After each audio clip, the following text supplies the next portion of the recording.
You okay to do Mukul Prabhuji? Yes, Prabhuji. Yeah, Yes, sure. okay.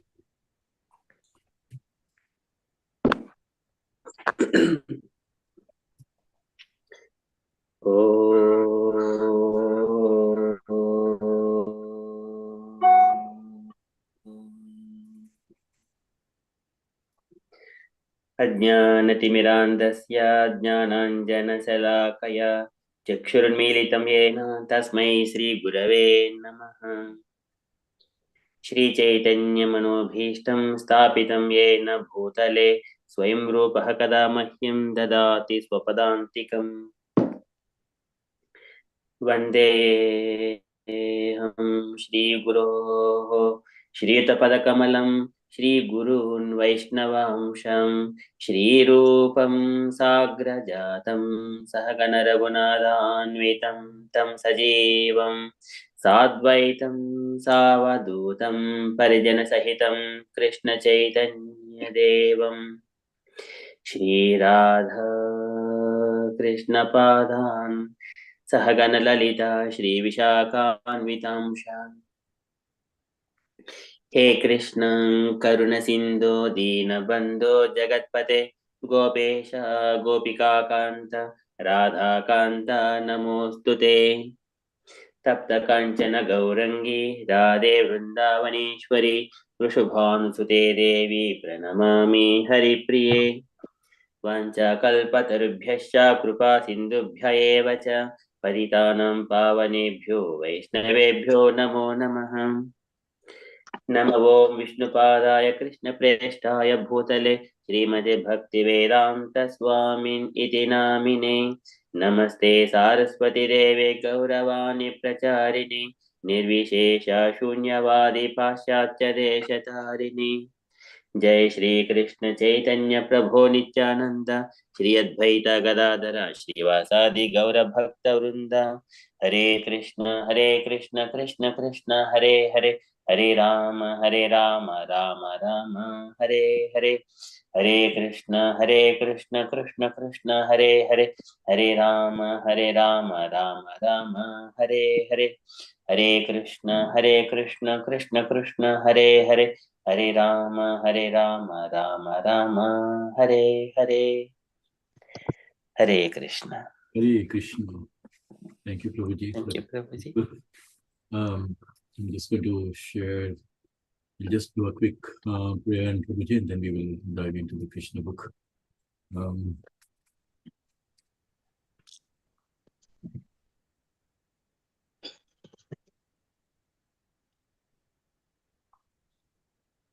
जय राधा माधव जय कुंज बिहारी जय राधा माधव जय कुंज बिहारी जय गोपी जन वल्लभा गिरवरधारी जय गोपी जन वल्लभा गिरवरधारी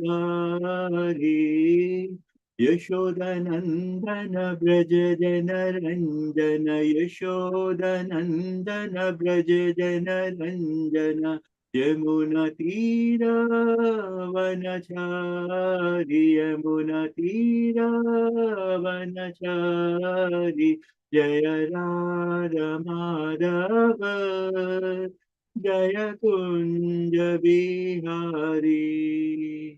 हरे Krishna Krishna Krishna Hare Hare Hare Rama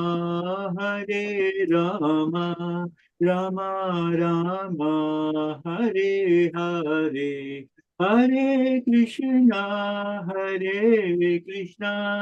Krishna Krishna Hare Hare Hare Rama Rama Rama Hare Hare Hare Krishna Krishna Krishna Hare Hare Hare Rama Rama Rama Hare Hare, Hare Krishna. Very beautiful, Prabhuji. And Prabhu- Prabhuji, I think it is very nice if you come on Wednesdays for the kirtan evening and sing very beautiful kirtans. yeah, sure, Prabhuji. I will try because I think Yeah, on Wednesdays usually I'm in London office actually, but yeah, I'll do that sure, for you. Prabhuji. Hare Krishna, Ramnath Prabhuji, Dandavat Pranam. Yeah, Haribol. Hari Bol Prabhuji. Sorry, I'm a little late. I was just making a salad downstairs. Oh, no problem, Prabhuji. Yeah, I mean, I was just looking out for messages. Yeah, thank you, Prabhuji, for joining us. Yeah, Hare Krishna, Radhika, Sevika Mataji. Thank you for joining us. Hare Krishna. So without any further delay, um, okay, no problem. Mataji said you can listen today. Yeah. So we will dive into the Krishna book. We'll just the nectar is just flowing, and we are in another beautiful chapter where we talking about the story of Syamanta Jewel. And yeah, we actually started this last week and we covered till about 75%. Just a quick reflection of what we started with and things like that, and just a quick recap, and then we will just complete this particular chapter today, and we're going to start off with another chapter as well. So we know about the story of Syamanta Jewel, where Satyajit is one of the king in the Dwarka Dam, who was a devotee of the sun god, and he's been given this benediction of having the Samantaka Jewel, which is actually, this jewel is supposed to be so auspicious. It produces a lot of gold every day. And but Satyajit Ray was actually, he went to Dwarka to show his jewel, but he was in no mood to give it to Krishna. But Krishna wanted to set, because when Krishna came onto the planet, he was following all the Vedic rituals just to show people like this is how we have to be in the material world. That when you have something like a Syamantaka jewel, it has to be first offered to the one who's ruling the country, someone like Ugrasena, who was actually ruling at that point of time. And Krishna was wanted Satyajit Ray to give this Syamantaka jewel, offer this to Ugrasena, but Satyajit king was no mood to give it, and he was actually trying to use this for his own personal benefit, and he was not ready to listen to Krishna. And there's so many in Krishna Katha, there's so many beautiful things that have takeaways. By the way, I just forgot to just offer my invocation to Krishna Bhagwan. Om Namo Bhagavate Vasudevaya. Om Namo Bhagavate Vasudevaya. Om Namo Bhagavate Vasudevaya. As we always say, we recite from Bhagavad Gita.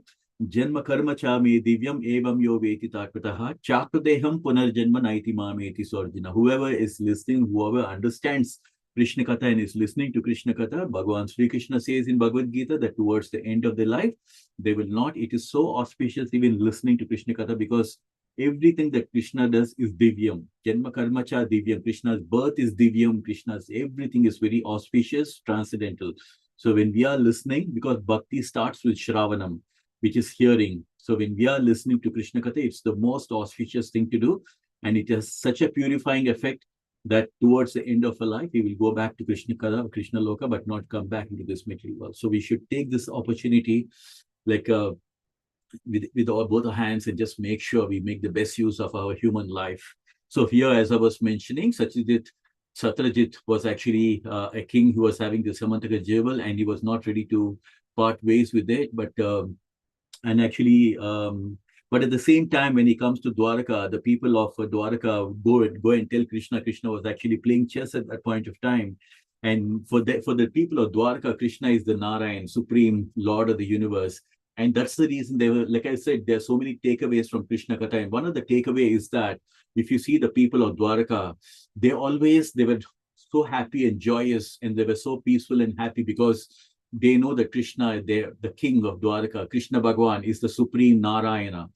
Bhagwan Sri Krishna says in Bhagavad Gita, Bhoktanam yajna tapasam sarva loka maheshram suhridam sarva bhutanam jnatamam shanti vrichyate.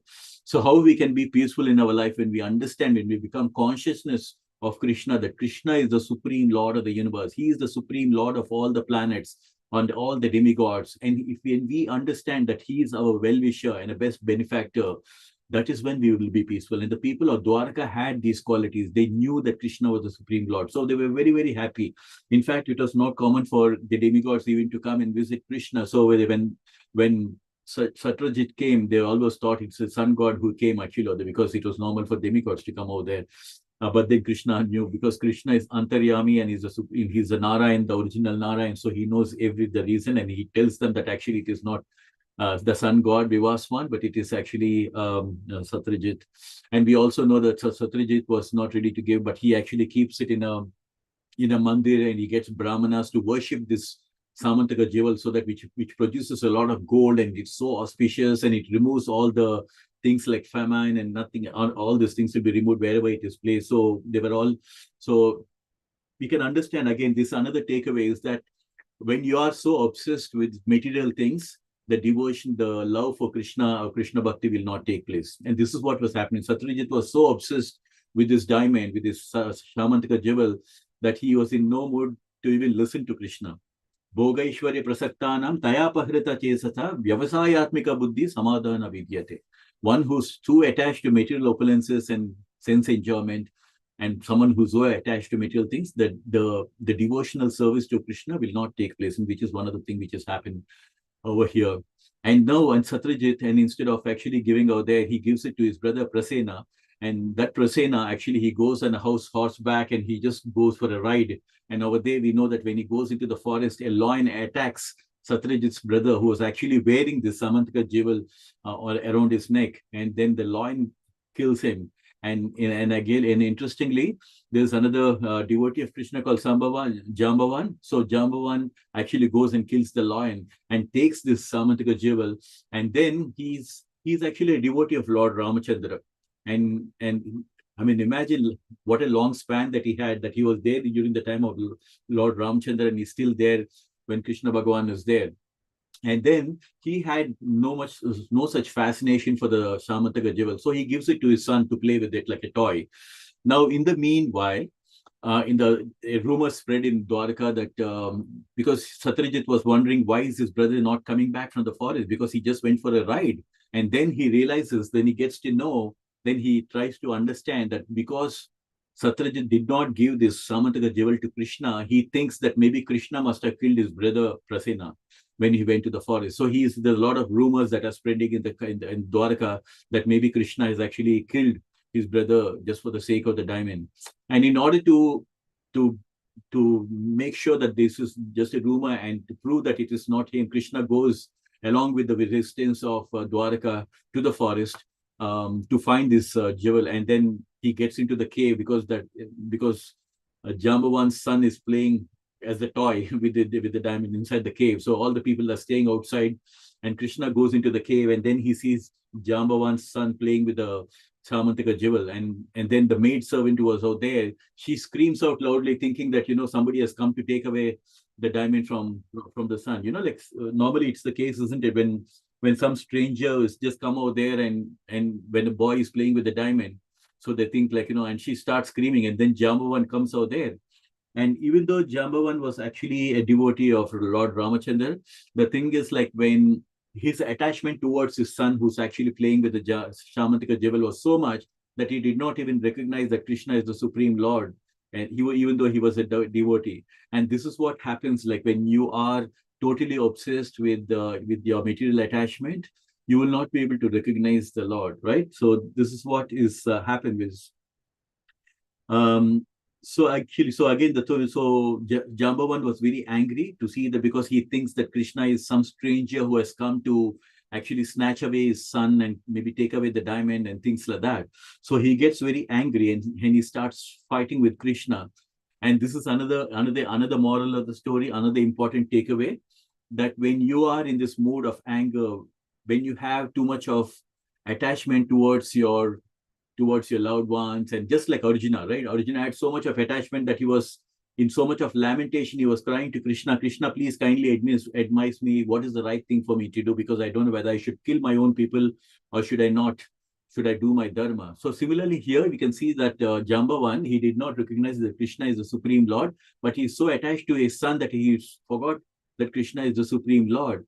And so again, that's another kind of one of the realization, as you can see in Krishna Bhagwan, actually in Bhagavad Gita also, he just mentions about when we have an attachment, how it kind of like puts us in a kind of a thing that we don't even recognize, that when Krishna, when the Supreme Lord is there in front of us. Jayato visayan pumsaha sangas teshopajayate sanga sanjayate kamaha kama krodho vijayate. While you're contemplating of the objects of the senses, a person develops attachment for them. And from such attachment, lust develops, and from lust, anger develops.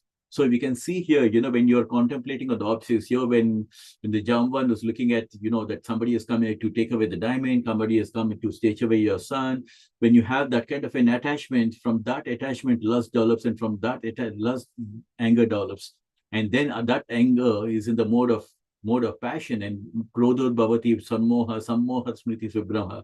From anger, complete delusion arises, and from delusion, bewilderment of memory. And when memory is bewildered, intelligence is lost, and when intelligence is lost, one falls down into this material plane. So we can always, like as I always keep saying, we can always link Krishna Katha to Bhagavad Gita to understand. Many times Bhagavad Gita, a lot of people, they think it's a very high philosophy and it's very dry philosophy, they can't understand. But if you can link it to Krishna Katha, you'll be able to enjoy and be able to relate and understand what Krishna means by each of these verses in Bhagavad Gita. So from this Krishna Katha, we can see that even though this person is a devotee, he's forgotten that he's a devotee because he was so much attached to this.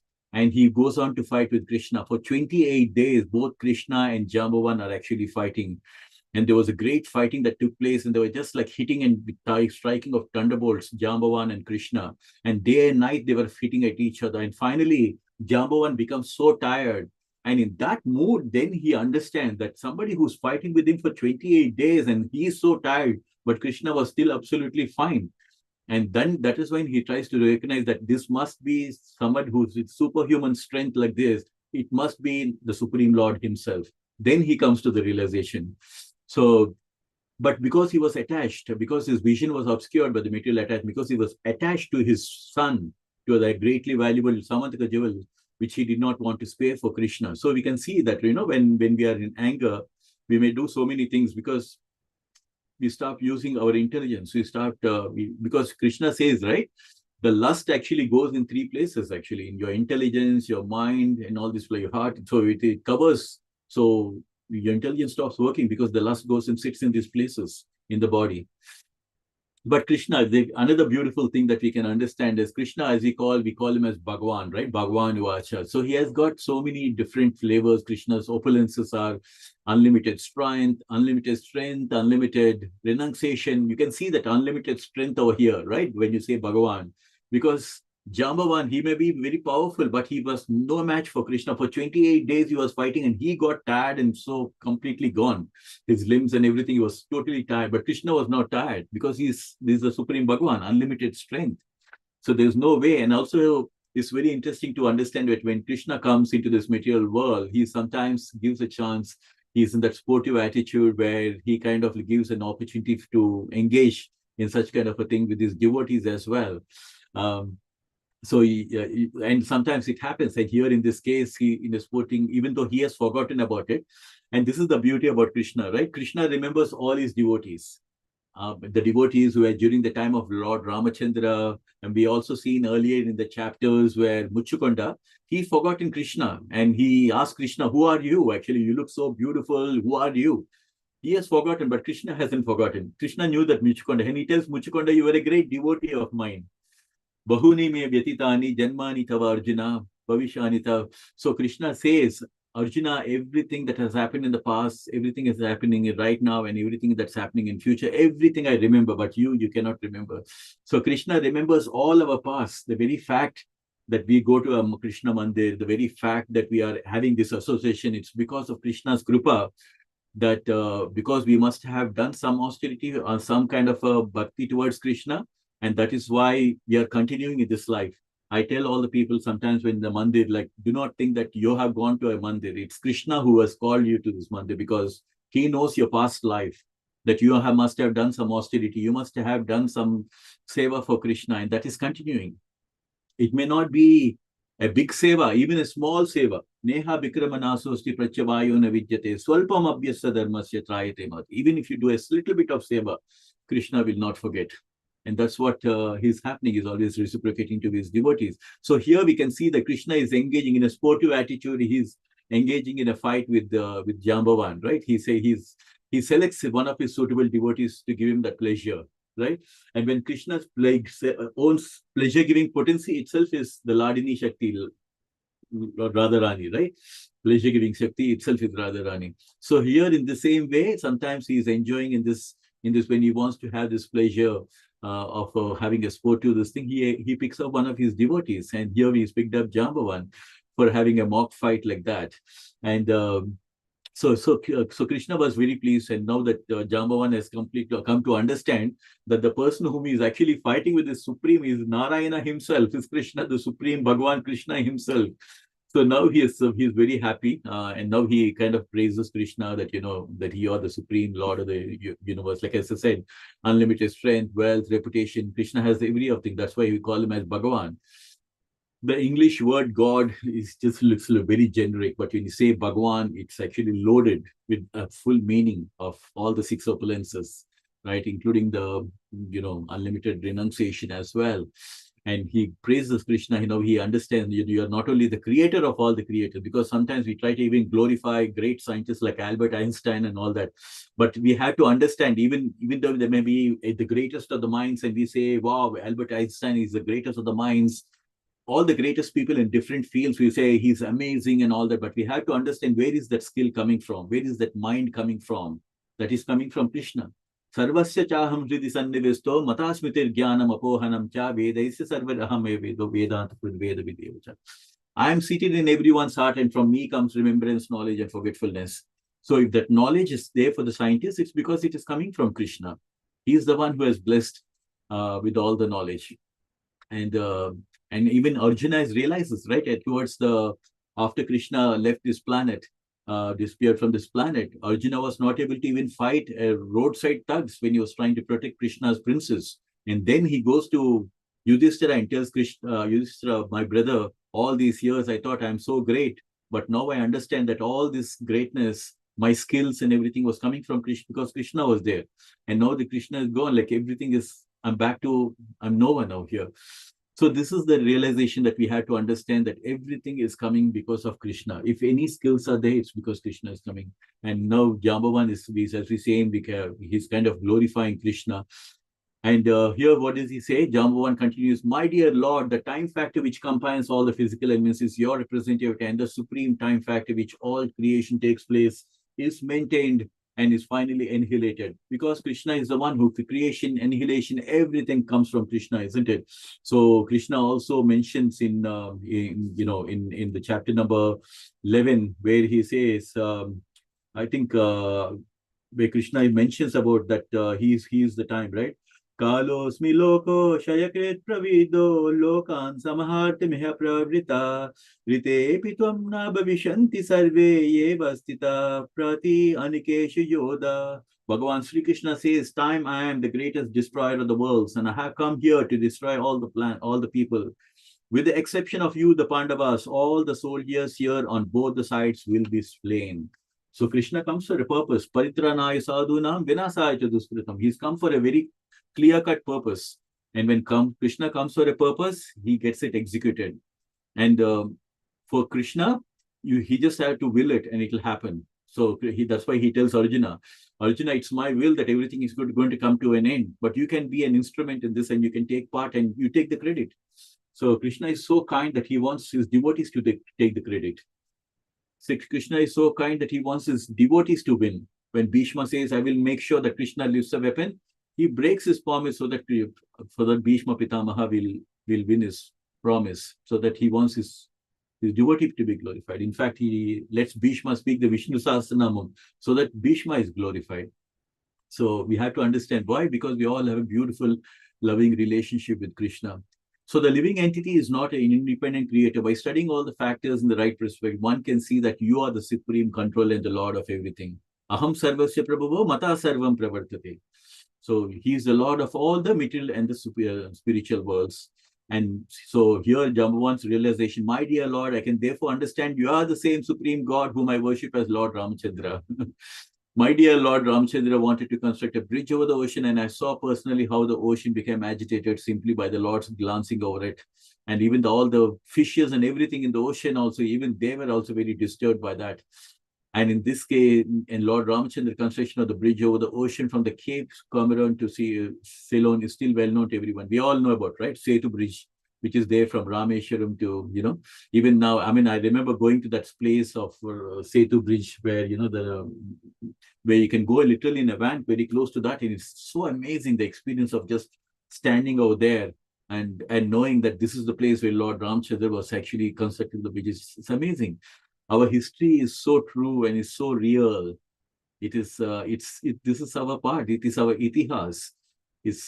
But unfortunately, over a period of time, a lot of people think it's Hindu mythology and all, but they don't understand these things have all happened. This is part of our ancestors. This is part of who we are. After the construction of the bridge, a fire was set all over the kingdom of Ravana. I mean, we all know that, right? Hanuman, Rambhakt Hanuman went out there, and with his tail, he literally lit the whole the Sri Lanka on fire. During the fighting with Ravana, every part of his limb was slashed to pieces by sharp arrows. And Rama is known for his power in his arrows, isn't it? When he shoots with his bow and arrow, and his heads fell to the face of the earth. So you can imagine how powerful Lord Ram's arrows were. And now I can understand you're none other than my Lord Ramachandra. No one else has such immeasurable strength. No one else could defeat me in this way. So when Lord Ram came, he was called as Maryada Purushottama. He literally lived like any other king would, but at the same time, he showed like how to live the dharmic way. He showed like how you have to do your dharma, and he showed like how you have to be a good son like him, how to be a good husband. He showed everything during the time of Lord Ramchandra. But here in when Krishna, Supreme Lord Krishna himself came, he was like fully on, switched on with all the opulences, unlimited strength, unlimited valor, everything Krishna was showing complete, all his opulences in full, this thing, 100%. We see like lifting up the Govardhan hill when he was 7 years old and things like that. So Lord Krishna now is very satisfied with the prayers that is offered by Jambavan, because like Krishna is always very forgiving, even though Jambavan out of ignorance was fighting with him. Now that he's realized, so Krishna is happy that he's realized it, and now he's reciprocating as well. He began to lightly rub the lotus palm of his hands all over Jambavan's body, and you can see when the touch of Krishna, right? All the fatigue, everything that's fighting for 28 days, everything was gone because by the touch of Krishna. So Krishna then addressed him as King Jambavan, because he and not the lion was actually the king of the forest. Because Jambavan was so powerful that he literally went and killed the lion without even with his bare hands. Can you imagine?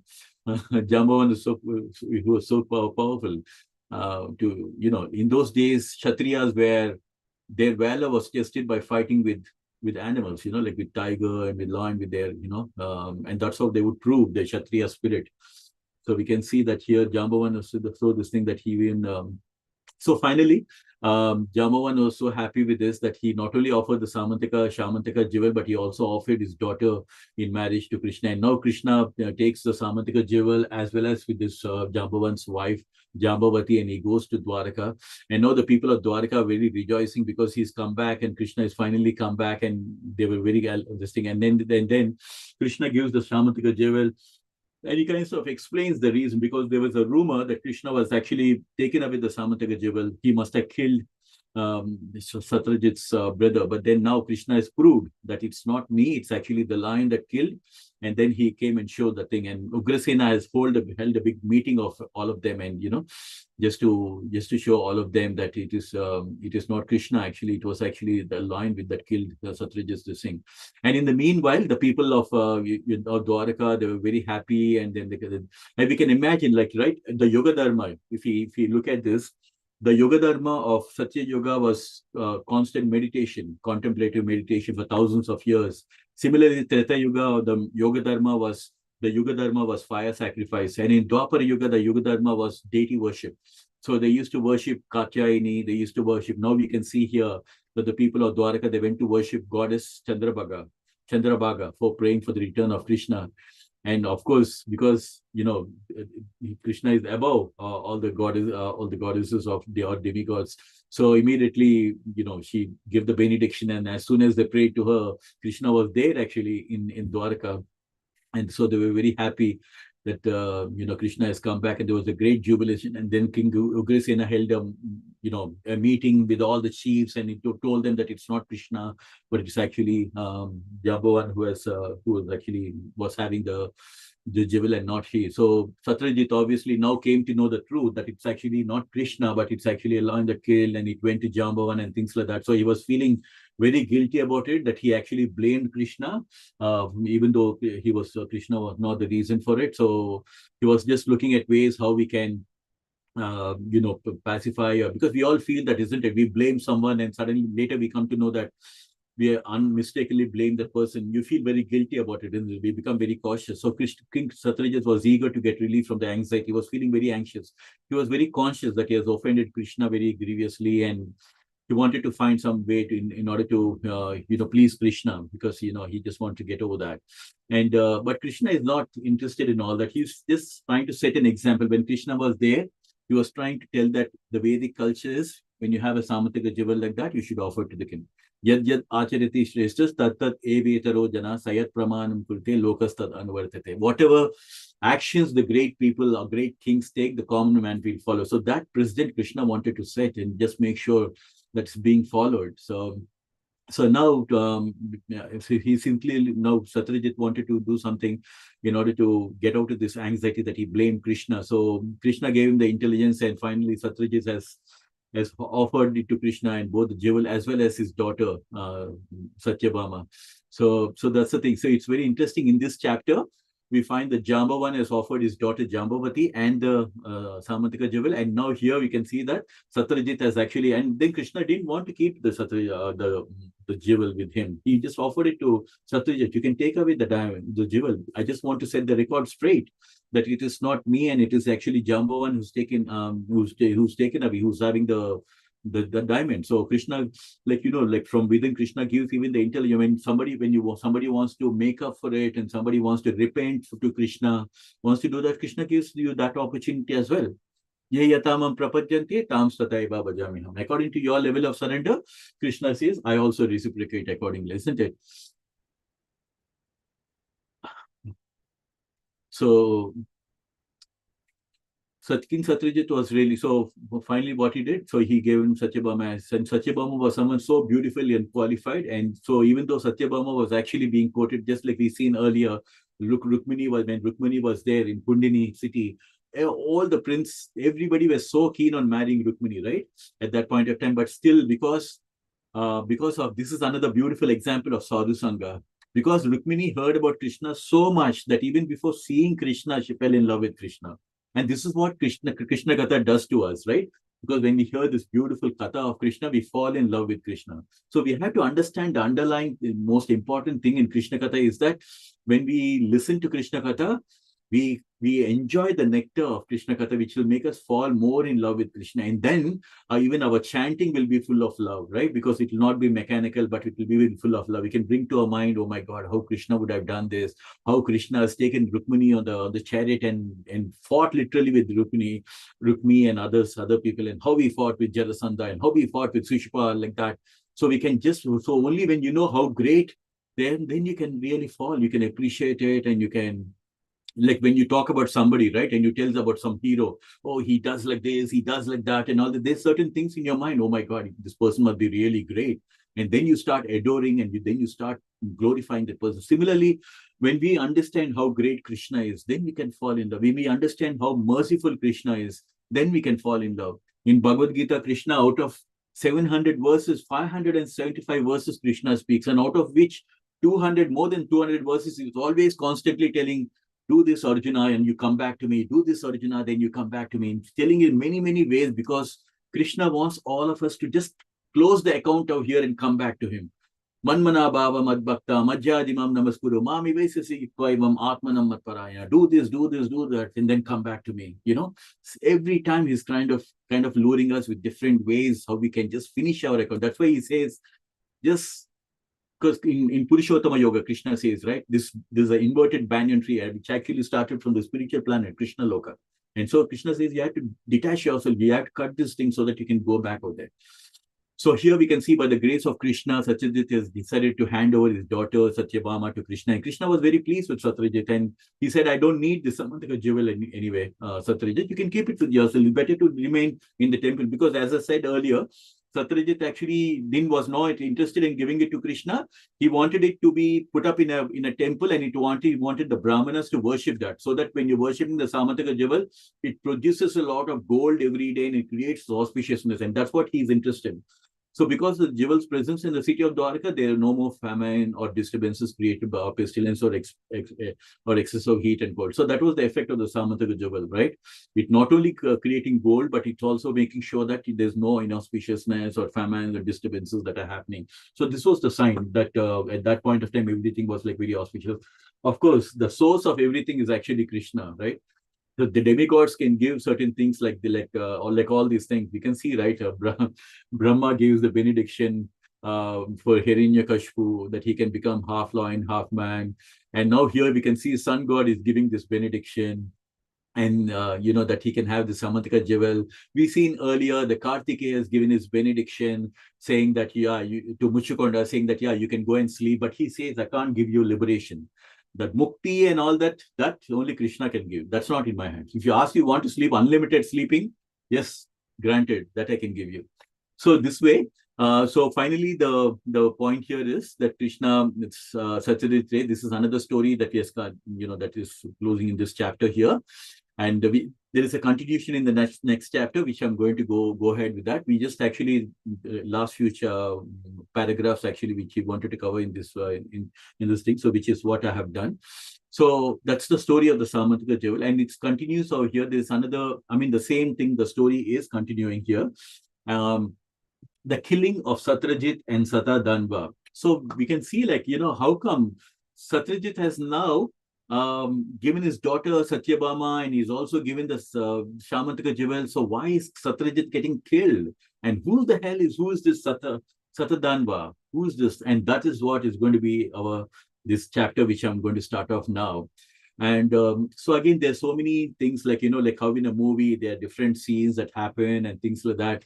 So as we know that, okay, so this is happening in Dwarka. But again, in Hastinapur, which is actually New Delhi, right? The New Delhi now is called as Hastinapur in those days. Now in Akrura, if you can all browse our memory back, sometime few chapters back, we spoke about how Akrura was sent by Kamsa to go and get Krishna and Balaram to Mathura, so that he was having an evil plan to get Krishna and Balaram killed by the wrestlers and by the elephant. And he had backup plans as well to kill Krishna, right? So now Akrura has visited Hastinapur, and then he reported the condition of the Pandavas and how they're being treated and how they were being transferred to a house and they were set ablaze. And there were the kind of rumors that Kauravas would have just killed. They have actually transferred Pandavas into this house. And they have said the Kauravas, they were so kind of so attached to their wealth and things like that they were ready to do any kind of evil things to kill the Pandavas. And this is what happens when you are so attached to these material things, is that you go to any extent to even do all kind of a bad karma, and which has got a lot of entanglement, right? So here we can see that the Pandavas, they were so kind. They had why Krishna was always on side of Pandavas, because they were living very dharmic. They were always on the side of Dharma. That's why whoever is on the side of Dharma, Krishna will always be supportive. In fact, Krishna gives a list of 7 beautiful qualities that make us dear to Krishna, right? In Bhagavad Gita, Advaita Sarva Bhutana, Maitra Karuna Evacha, Nirmamo Nirahankara, Samadukka Sukashami, Santusta Satatam Yogi, Yatatma Dridhisya, Mayarpito Mano Buddhi, Mam Ivesisya Samsaya. Krishna gives a list of all the qualities. Someone who's not envious, someone who's very kind to all the living entities. So the Pandavas had all these beautiful qualities. That's why they were very dear to Krishna, because they had all these sattvic sattva gunas. So that's what Krishna says in Bhagavad Gita. These qualities will attract Krishna. So as Prabhupada used to say, quote his guru also saying that, live in such a way that Krishna will come and see you. That's the way we have to live by listening to the instructions of Bhagavad Gita. Okay, Krishna likes this, then I'm going to tune my life and, put my list, a checklist pin it up on your board and say like, this is what I'm going to aim to. And when you're chanting, automatically all these beautiful qualities will come through you. Because Cheto Darpana Marjanam, all the cleansing will happen. When you cleanse, then you'll realize that your Atma is full of Sachitananda, full of good qualities. The Pandavas, so now we can see this is what is happening. And then, so the word goes to Krishna and Balaram that this is what is happening. And, that the Pandavas must have been killed. So even though Krishna and Balaram knew that this is not possible because Krishna is Antaryami, right? Sarvasya Chaham Vidhi. He's sitting in everyone's heart. So there's no way. Krishna knows that Pandavas are not killed. But there is a rumor that there is a news that is spread that the Pandavas must have been killed because of the devastating fire in the house which they were actually living. So Krishna and Balaram, they have decided to go to Hastinapur at this time from Dwaraka. So Krishna and Balaram, they just went, and then finally, again, everything, if you see Krishna, every act of Krishna was following, even though he had to do that. Krishna says, I have no attachment to all these material things, but when he was there on the planet, he was following all the Vedic culture. So when he went to Hastinapur, he would first go and meet the Bhishma Pitama, because he is the chief of the Kuru dynasty. And then Kripacharya and Vidura and Gandhari and then Dronacharya. So that's the etiquette, that Vedic etiquette that was followed. But the people out there in the Kuru dynasty, they were not feeling sorry because they wanted to just put an end to the Pandavas, right? They were like that. And they were thinking that, they wanted the Pandavas and the mother to be killed. But again, the people headed by Bhishma were actually sorry for the incident. Krishna and Balaram expressed equal sorrow, and because they were just, So the point here is, Krishna, during that time, he talks to Satyajit in Dwaraka, and then finally he gives the diamond back to Satyajit, and then now he hears about this news that the Pandavas have been killed. So Krishna and Balaram go from Dwaraka to Hastinapur. And in the meanwhile, in Dwaraka, what was happening is there was a conspiracy that was being hatched, right? So again, there is another, just like a novel, like sometimes people have this like twists and turns of the story. So, but this is everything. This is the spiritual world. Whatever happened, like, we have suspense novels and all that. These are all the perverted reflection that happens in the material world. But this is a perverted reflection of what actually happens in the spiritual world, right? So when you see the Krishna, when Krishna was there and all these things, these are all divyam. These are all spiritual, transcendental. Bhagavatam is full of transcendental literature. So here we can see that when Krishna and Balaram were away from Dwaraka, there was a conspiracy that was being hashed by a person called Satadanva. He was actually maybe another person who wanted to marry Satyabhama. So this is what happens, isn't it? Because even earlier also, when the princes were there and they wanted to marry Rukmini so much that when they knew that Krishna came and took away Rukmini, all of them were full of anger. And then they say, like, let's take revenge. Let's go and chase Krishna and let's kill him and things like that. And then, of course, we know the story. Like Krishna, so effortlessly, he just handles it just like a cotton. He just like literally threw them off and defeated them in so easily. So here we can see that now, because Satadanva, because he did not get Satyabhama, who couldn't marry. So he was like, he was trying to hatch this conspiracy to go and kill Satyajit. So Satyajit has promised. So the thing is, what happened is, Satyajit has actually given a word earlier, because Satyabhama was so beautiful, he must have made some promises to some other princes saying that, okay, I'll give you my daughter and things like that. But now that he has found that Krishna is actually the suitable one for his daughter, obviously he's ready to, forego his promises that he has made and things like that. But obviously the kings will be fuming, right? They'll be like, oh, he gave a promise to me and now he's going back and he's going back on his promise and getting his daughter married to Krishna. So the thing is, so this is what was unfolding over there. And Satyabhama was given to Krishna along with his son. And Satyajit was actually, even though he was giving Satyabhama to Krishna, but he was like half-heartedly, like sometimes we do that, right? We don't want to do it, but as an obligation we give it, because he was feeling so guilty about that he blamed Krishna. So half-heartedly he gave this Syamanta Jewel, but even though he was not so keen to give, he had no desire to give that. And Krishna is an Antaryami. He's Rishikesha. He's a master of senses. He knew that. That's why he said, okay, you just give your daughter. You keep the jewel with yourself only. And so it was always there with Satyajit. And now we can see that in the conspiracy that was being hashed by Satadanva, even Akrura and Kritavarma have joined this conspiracy. Even the good boys have joined the bad boys in this case. But again, this we would be wondering, right? Because Akrura happens to be a Krishna's uncle. He's the one who was sent by Kamsa, and he went and took. And then, but then the beauty about Krishna Katha is that even though sometimes we may be scratching our head saying like, why does how can Akrura be a part of the conspiracy to go and kill Satyajit, like, and that too in a place like Dwarka Dama. Like, how is it even possible? And now, so how come Akrura has become joined the conspiracy? And this is what the Jiva Goswami is explaining, that because if you all remember, Akrura was sent by Kamsa to come and take away Krishna to Mathura, right? Because in the name of some festivities and things like that. But then the people of Vrindavan and especially the Gopikas, they were very, very unhappy. They were very, very unhappy. They didn't want Akrura. They were like literally fuming. Why did this Akrura come in? He's taking away our Krishna.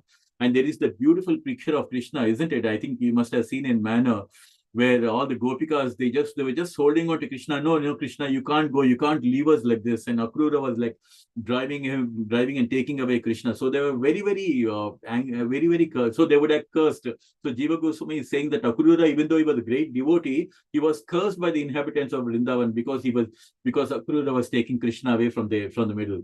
But because of wounding the feelings, Akrura was forced to join the conspiracy declared by sinful men. So you see that, like, never take the curse of Vaishnava. First of all, Vaishnavas, they don't curse anyone, but it's a feeling of lamentation, isn't it? Because in the mood of separation from Krishna, the Gopikas, they were so very upset, and that's when they would have cursed Akrura. Now, because of that curse, that he has happened to join these sinful people. So this is what happens when we get the curses by great devotees, not lesser than the Gopikas, and this is what happens, that he was cursed that he has to even go and join the sinful man. And then Kritavarma, also a devotee, because of his intimate association with Kamsa, he was contaminated by sinful reaction that he joined the conspiracy. So two different cases. So two people who joined the conspiracy. So Kritavarma and Akrura. Akrura was cursed by the Gopikas because he taken away Krishna. So he was cursed in such a way that he joined party, or the bad boys party. And again, Kritavarma also joined because he was in the association of Kamsa. That's why it's always very, very important to understand that bad association and good association. If you be with 5 devotees, you'll become the next 6th devotee. But at the same time, if you be with 5 idiots, then you'll be the 6th idiot. So we have to be very, very careful for the association. In fact, Bhagavan Sri Krishna tells about this as one of the important qualification to go to Krishna Loka. Nirmana moha jita sanga dosha adhyatma nitya viniriti kamaha dvandvai vimukta sukha dukkha samjnai gacchante amuda paramavyayam tat. One who's free from false prestige, false association, and false ego, and one who's done with the material lust, who is completely immune to good and bad, who's free from the dualities of good and bad, and someone who knows how to surrender to Krishna, they are eligible to go to Krishna Loka. So one of the important things is to get rid of this bad association, false association. In fact, that is one of the important criteria also for Krishna to become dear to Krishna, to give up false association, right? So here we can see, because of that curse and because of being in the association of Kamsa, now he also became party to this. That's what happens, isn't it? One leads to another. If you be with one bad person, and then you switch on to another bad person. But being inspired by all the members of this conspiracy, Satyadama, so now Satyadama has got a good backing. He's got the backing of such Akrura and all these people. So now he goes to Satyajit's house and he literally butchers him. He goes to his house and he kills him. And in such a bad way that even though there were ladies who were shouting over there in Satyajit's house, and even Rukmini was there, but still in spite of that, he just goes and literally murders him. And then Satyabhama goes over there and she begins to cry, my dear father, how mercilessly you've been killed. And then because you've been killed, now Krishna and Balaram, they're there in Hastinapur, they're not in Dwarka, because all this is happening in Dwarka. So the body was preserved, and Satyabhama wanted to go to Krishna to tell Krishna that this is such a horrible thing has happened, that her father has been slaughtered, been butchered by this person called Satadanva. So they were the body, in the meanwhile, the body was preserved so that, when Krishna has come back, and they can do the rituals and things like that, and then real action should take place between, against Satadanva. And so Satyabhama immediately left for Hastinapur to inform Krishna about this death of her father. And So finally, when she goes to Hastinapur and informs Krishna, like, just like any other son-in-law or anyone who's respecting elderly, he shows his great sorrow at that point of time. He was feeling like, he expresses full sympathy for the, Satyabhama say, even though Krishna is beyond all these materialist things or material things that happen in this material world, but as when he was there on the planet, and because he was playing the role as another the king of Dwaraka and as the resident of Vrindavan. So he was actually part of this the entire Leela. But again, like as I said, Janma Karma Cha Divyam. Everything, whatever Krishna does, is Divyam. So when he was informed about that, he began to lament. So Krishna began to lament like an ordinary person. Oh, my so sorry. How could that happen? That's the immediate reaction, isn't it? When you find like, when a wife is coming and telling him my father has been killed by this person, immediate reaction will be like, how could this happen and things like that, and oh, what unhappy incidents have happened. And then Krishna and Balaram, they immediately returned back to Dwarka, and then again, we seen right from the beginning how easy it is for Krishna to kill anybody, right? So he went and literally he started making plans to kill Satadanva, and then Satadanva, he knew that how powerful Krishna is. He was very scared of Krishna, even though he's known for all these kind of things. He was very quite demoniac actually in his activities and things like, we have all this kind of rough kind of people, right? He was like one of those kind of rough rogues. Imagine going to somebody's house and butchering them. So you can imagine what kind of a person he must have been. But still, such kind of a person was afraid of Krishna. So he ran away. He started running away from the and then now this person Satadhanva, first he goes to Akrura and telling, he goes to Akrura and then he wants to, just see that whoever can help him, because he knows that Krishna is very scared of Krishna. So first he goes to Kritavarma, he says like, and then Kritavarma says, because the Kritavarma also knows about Krishna. Everybody knows about Krishna, including Satadhanva. So Kritavarma says, I shall never be able to offend Lord Krishna and Balaram. They are not ordinary person that you think. They are the supreme personality of Godhead. So we all know, right? Krishna's expansion from the left side, Krishna expands as Radharani, and from the right hand, Krishna expands as Balaram, the immediate expansion. So nobody can save them from their wrath. When Krishna and Balaram get angry, and that's the end of that. We can see that when Kamsa also went and put his father in jail, Ugrasena, and how he treated Devaki and Vasudev. Immediately Krishna was so angry that he literally jumped on him and just killed him, just so simply. So no one can be saved. There is a beautiful saying in Bengali, right? Rake Krishna Mare Krishna Rake Ke. When Krishna wants to kill, nobody can protect you. And if Krishna wants to save you, then nobody can kill you. So it's very important to understand here. So Krishna has made up a mind that, I'm going to put an end to this guy. So Satadhanva first goes to Kritavarma, and Kritavarma says, hands up, I can't do anything about it. I can't just save you from him because, even though and Kritavarma talks about Kamsa also. Kamsa was so powerful, but still he could not be saved from Krishna's wrath. And what to speak of Jarasandha, and Jarasandha was 17 times defeated by Krishna. And then Satavdanva sees that, okay, Kritavarma is not helping me, even though they were part of conspiracy. And that's an interesting thing, isn't it? Many times when people come up with an evil plan, everybody starts backing you, but they will not be there in the picture. They will just prompt you and they'll push you to do all the things, and they will just be in the back for the scene, and they don't want to get involved. They don't want to get their hands dirty. So Satudana was part of the conspiracy, and he was trying to get his hands dirty with others. They just wanted to keep away from that. Now Satudharma goes to Akrura also, and Akrura also says the same thing. He also replies, Balaram and Krishna, they are the supreme God, and anyone who knows their unlimited strength, we would not dare offend them or fight them. And Krishna and Balaram are so powerful that simply by willing they create, maintain, and dissolve the whole cosmic manifestation. So everything is done by the planetary portion of Krishna, isn't it? As a creator of Brahma, as maintainer of Vishnu, and as for the annihilation it is Shiva, and for the whole cosmic manifestation. And unfortunately, because people who are bewildered by this illusionary energy, they cannot understand this, that everything is in the control of Krishna. But devotees can understand, because as devotees keep worshipping Krishna, as we keep chanting the holy names, we will be able to get into the mood of Sattva Guna. And as we keep approaching Krishna in this way, Krishna reveals himself. Tesham satati yuktanam bhajati priti purvakam dadami buddhi yogam tam yenamam upayantite. For to those, Krishna says, to those who are serving me with love, to them I give them the understanding by which they come to me.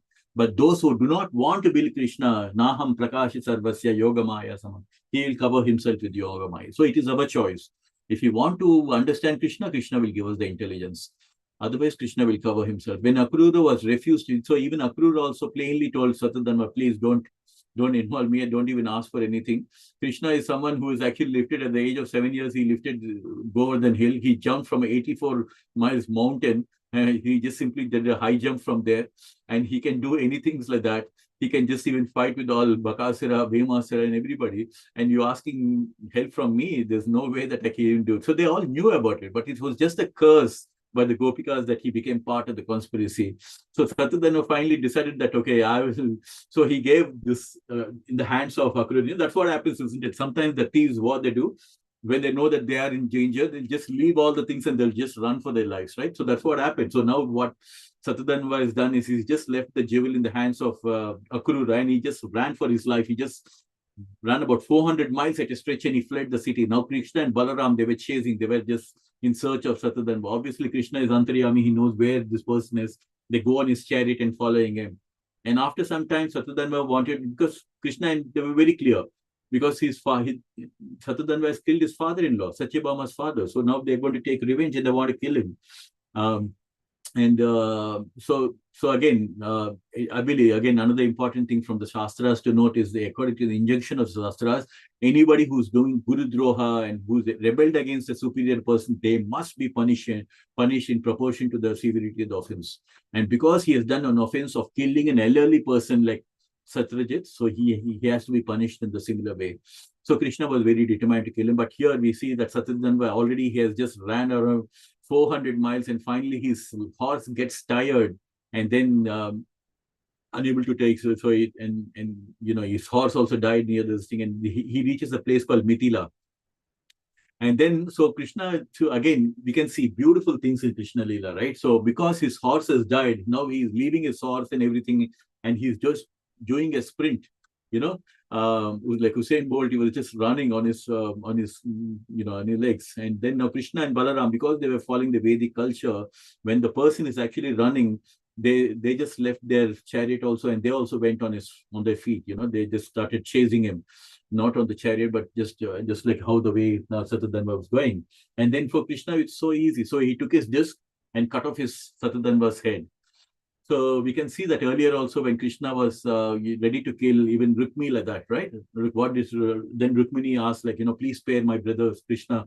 You are the Lord of the universe. Please spare my brother. And then Krishna spared him, right? Rukmini. Otherwise, he would have used the disc and cut off his head. And that reminds me that Krishna's another name in Vishnu Sahasranam is Gabastinemi. Gabastinemi means Krishna is holding his Sudarshana Chakra in his finger, then warning to the whom do you call this, Yamaraj, that you don't even dare come near my devotees. Krishna is holding his Sudarshana Chakra and warning that Yamaraj, that don't even come near my devotees. They are under my protection, because Krishna says that in Bhagavad Gita, right? Kaunteya prati janihi name bhakta pranashyati. Arjuna, you go and declare to the whole world, the devotee of Krishna will never perish, because I will always keep protecting my devotee. So similarly, he's holding a Sudarshana Chakra and warning even Yamara, don't even dare come near my devotees. So that's why we feel like people like Ajamil also, finally the Vishnu Dutas came because they're always under the protection. So devotees are always under the protection of Lord Krishna. So this person, so finally Satadhanva was killed by the disc, Krishna's disc, and then they go and figure out that actually the diamond is not there with him. Because as we all know, Satadhanva has actually given the diamond, so Syamanta Jewel, to Akrura, and then he ran away, just like a robber leaving all his goodies over there and running away. He left it with Akrura and ran away.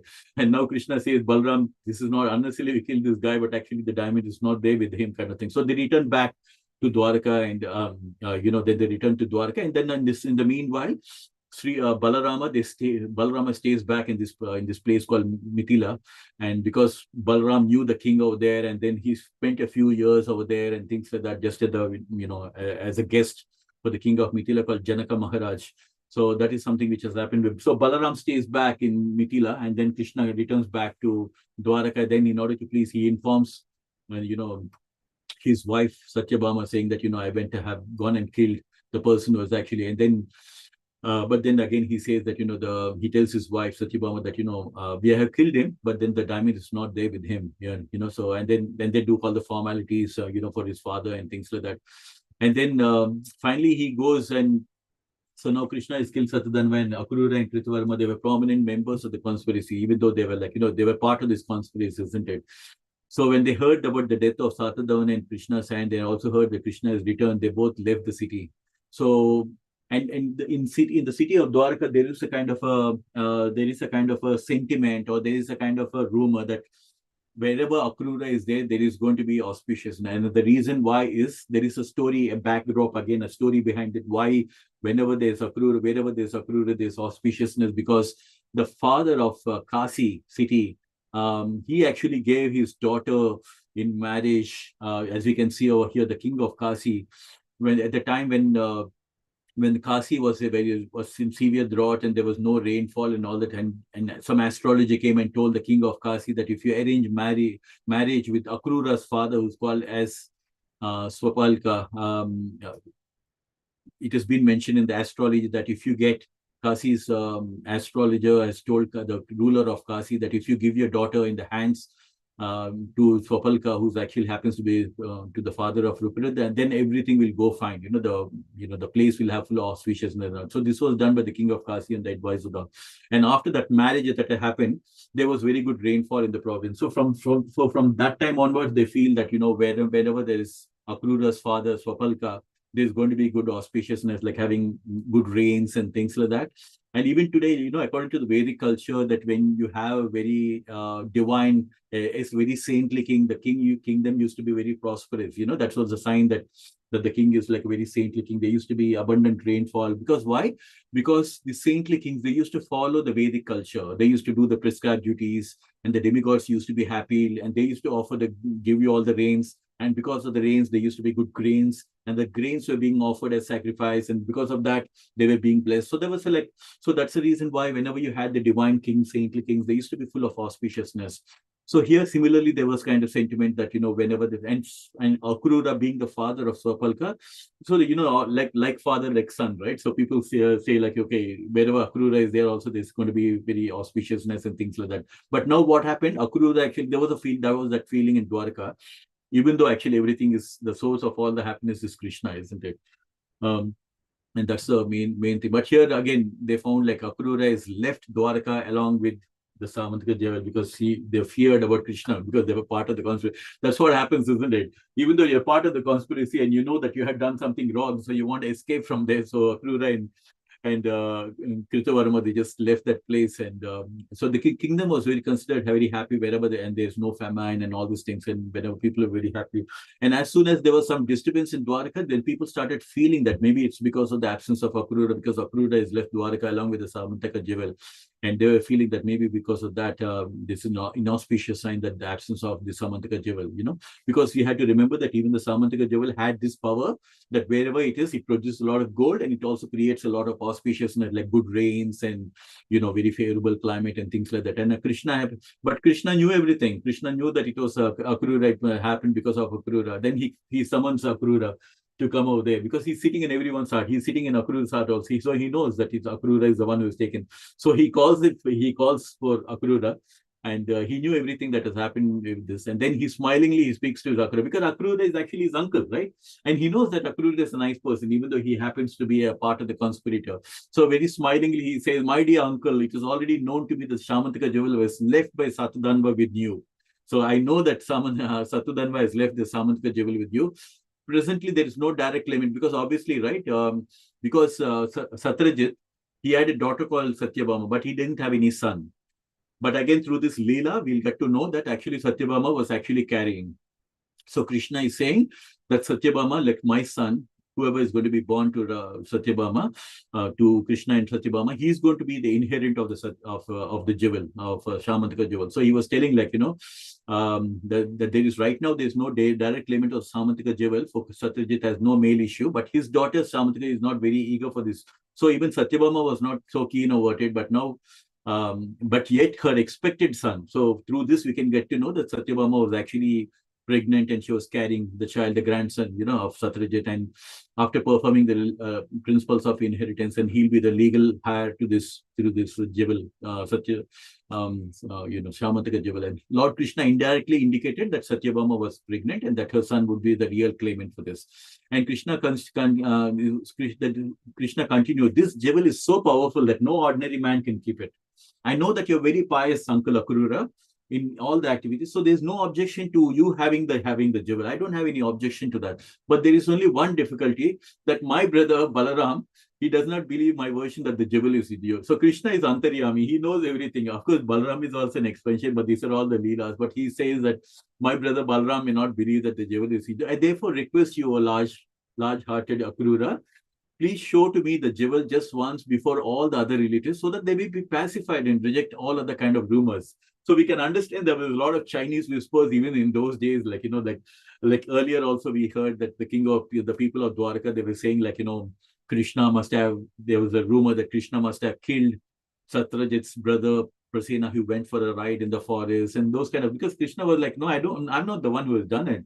And now again another rumor, he doesn't want to think that something else is coming out, and so he wants to just make sure that Akrura just show this diamond, so that people in front of all these people, so that at least they know that it is you, it is there with you, that it is the property. So, oh, large-hearted one, just show me. So you cannot deny the jewel is with you, because we can understand that you have enhanced your opulence and you're performing sacrifices.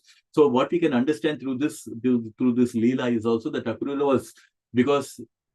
was worshipping over there, and this gold, this Syamantaka jewel was producing a lot of gold, and with the help of which he was trying to do Akrura was doing a lot of sacrificial performances. So that gave an indication that to Krishna, Akrura, it must have been with Akrura, because Akrura has been lavishly spending. So if somebody is going on a shopping spree and buying all the best diamonds and going and buying all the flashy cars and all that, then you'll definitely know this guy has hit the jackpot, or something must have happened.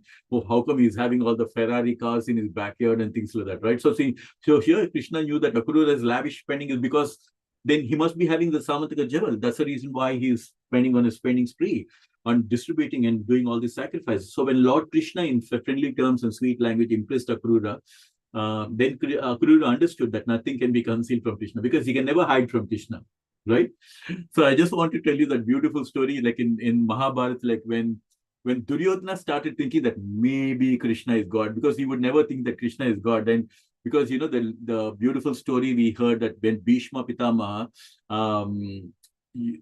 Duryodhana tells Bhishma, you are being very, very partial to the Pandavas. I know you're not going, you're deliberately not killing the Pandavas. You're very, very partial. And he literally instigates him. Then Bhishma Pitamaha says, Duryodhana, you're trusting me. You are kind of like doubting my sincerity.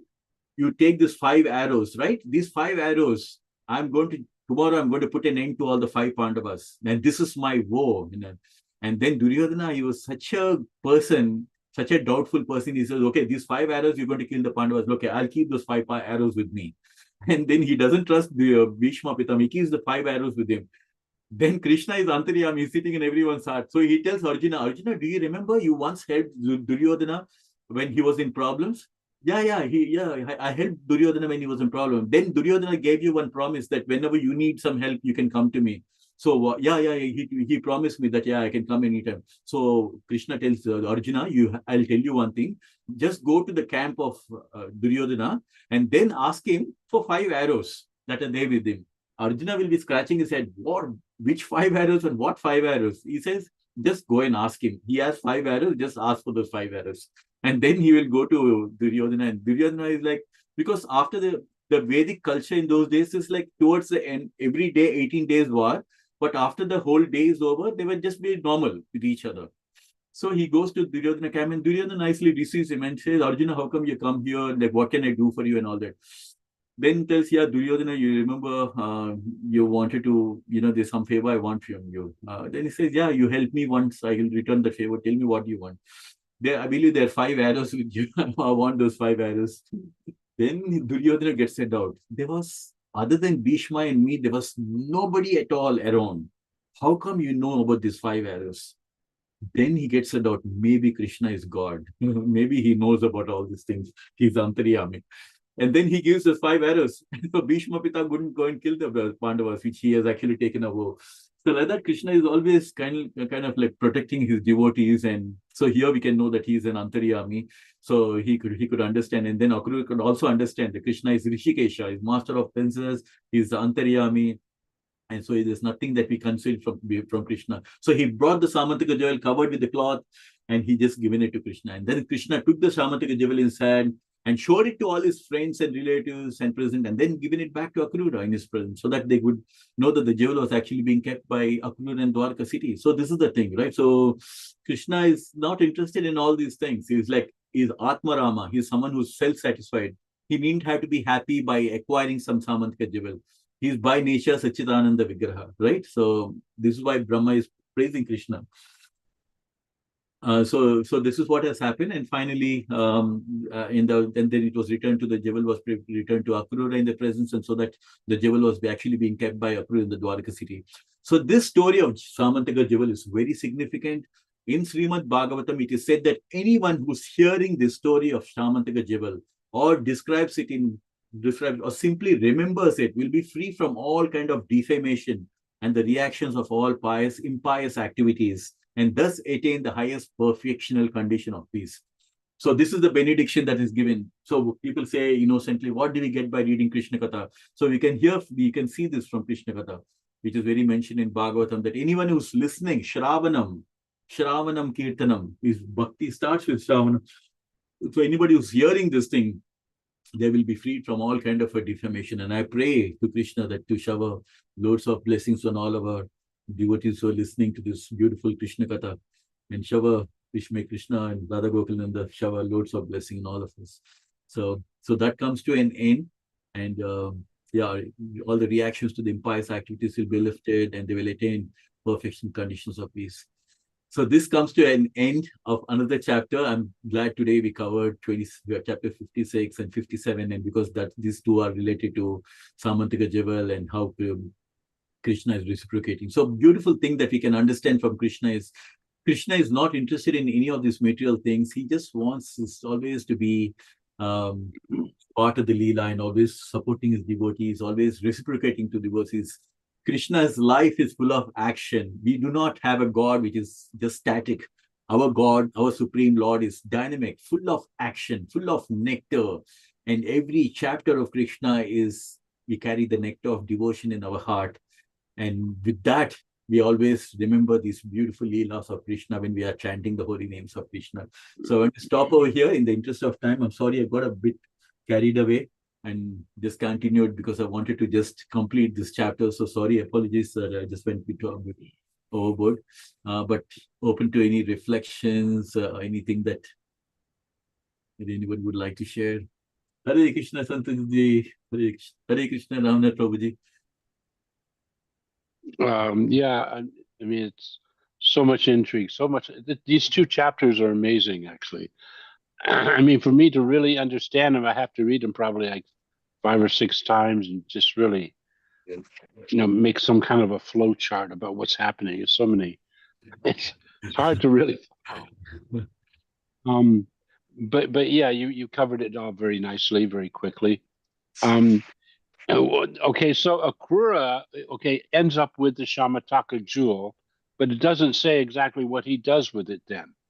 I would assume he takes it back to Dwarka and puts it in the temple that it was there where it was being worshipped. I don't know.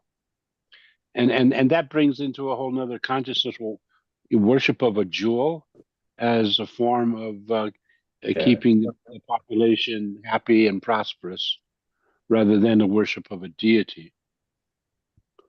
Yes, probably. That's another thing which we have never heard earlier. Yeah. Worshipping in a form.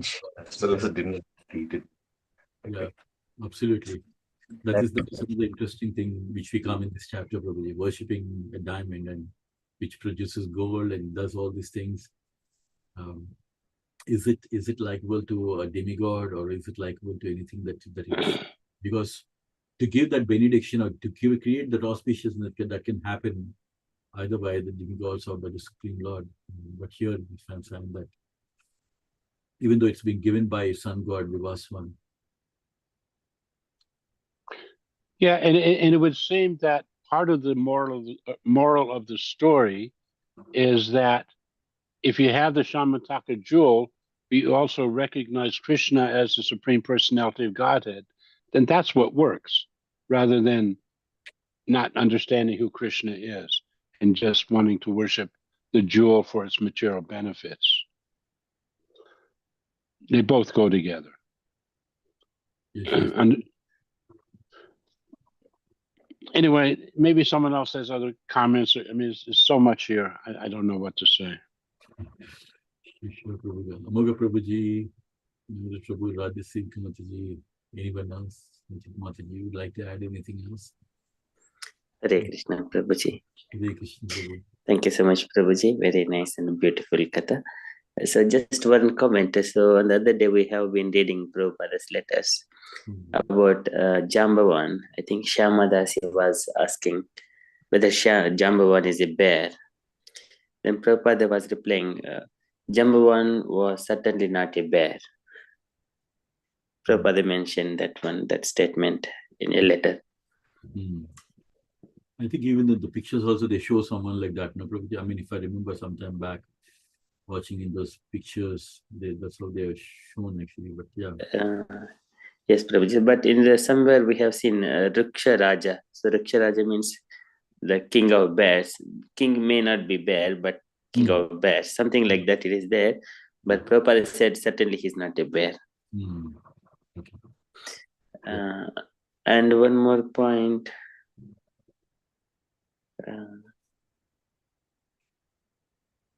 Sorry, I couldn't recall that one. But anyway, I'll let other devotees to speak. Hare Krishna. Thank you, Prabhuji. Hare Krishna. Thank you, Prabhuji. Anyone else would like to share any realizations, anything any more like to add to this? Hare Krishna Prabhu, like as always, especially these pastimes which are not very common, like the ones till Mathura, and the part which Krishna played in Hastinapur with the Pandavas are mostly heard and common. These are not so common, so there's so much to take, and the way you read and explain, it feels like we can visualize it actually what is happening. But as Ramnath Prabhu mentioned, there's some things difficult for us to contemplate, like as he mentioned about the jewel. Maybe Sun God had given that, and the opulence in which Dwarka was, and how Krishna left it, even that. So even when Krishna was away, like, he was away for a while. And so even then, like if, these are all, of course, Krishna's Leela. It has been arranged in such a way that, the city, which was like it was forted, because Mathura was very vulnerable to the demons and all. So he made this a guarded and forted city. So maybe this was his way through the sun god to give the opulence, so that they have enough security and all that, and opulence and everything.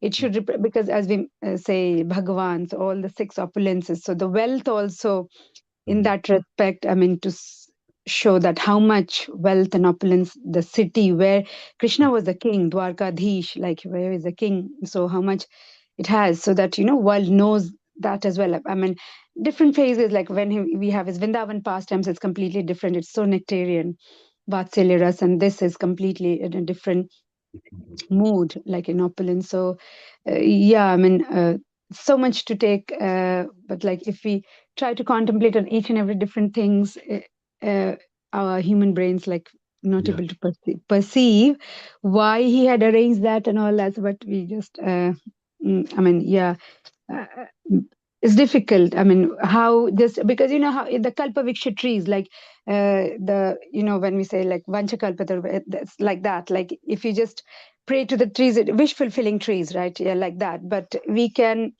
only visualize that and from reading from the katha, but never see in our life. So something like that, like you worship a jewel and then you get that opulence and so much wealth, and the city is so nicely kept. Yeah, and yeah, as Amoga Prabhu was mentioning, yeah, we were reading that letter, I think sometime this week, where Prabhupada mentioned that, she was trying to explain Jadurani that how, he was helping him to visualize, because in those days they didn't have YouTube or internet, so how Prabhupada could show some picture and say. So he was explaining, Jambavan is not a bear, but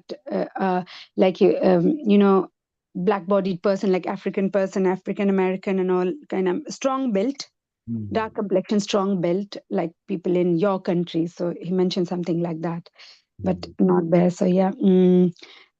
So from his the different parts, when books as well as his letters and his lectures, we try to consolidate, and then we try to find out the scriptures, because of course we only get it from what Prabhupada has translated. We are not reading the Sanskrit and everything from the Vedas and getting it. So that gives a more holistic picture here.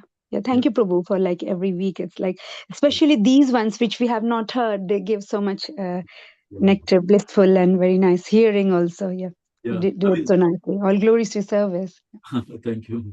It makes me joyful when I see how devotees like all of you. And also, I was just thinking, sometimes we have to reflect, they talk about dinosaurs. We never seen a dinosaur, but we know that they existed at some point of time. So some other times, we don't know, there must be some certain living entities, like head of the bears or someone. Maybe they existed at that point of time, but maybe not something which you see in Kali Yuga, but maybe it must have been a certain living entity at that point of time, maybe with a different form. We don't know. It's only something which you can only. Yeah. And also Jambavan is the son of Brahma, as mentioned, Prabhuji. And also he was able to, when Lord Vamanadev has appeared, I think Vamanadev or Varahadev. So I think he was taking so many rounds, pradakshinas around him very quickly. Such a powerful Jambavan that is mentioned as well. Yeah, I think that's what I think. It's more of we should see the description and come to mind, maybe it might be a certain personality, rather than just thinking him as a bear or things like that, like a Jambavan kind of thing. So, and in the Treta Yuga, and he was desiring to have a just kind of duel with Ramchandra, something like that. But Ramchandra was mentioning it is not possible in this life, but it would be possible in the next Dwar, something like that. It has also mentioned.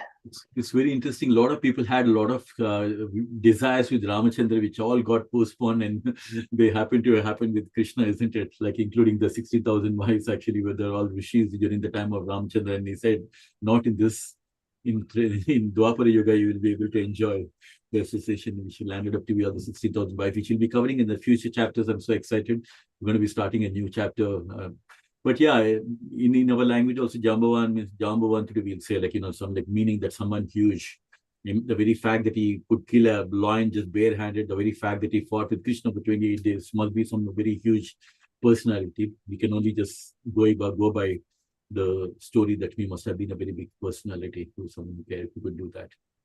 So yeah, I think the interesting thing is about Krishna's and his role, and how he's kind of handling these situations, and how he's dealing with different people in a different way, with Satvadanva, how he's talking, and with Akrura, how he's dealing, how with Pandavas, how he's dealing. There's so many different kind of flavors of how Krishna is constantly engaging with his devotees as well as with the demonic.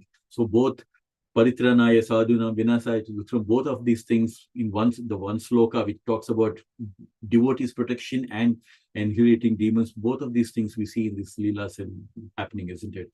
So that's one thing which I'm really looking at, to see how Krishna handles these situations.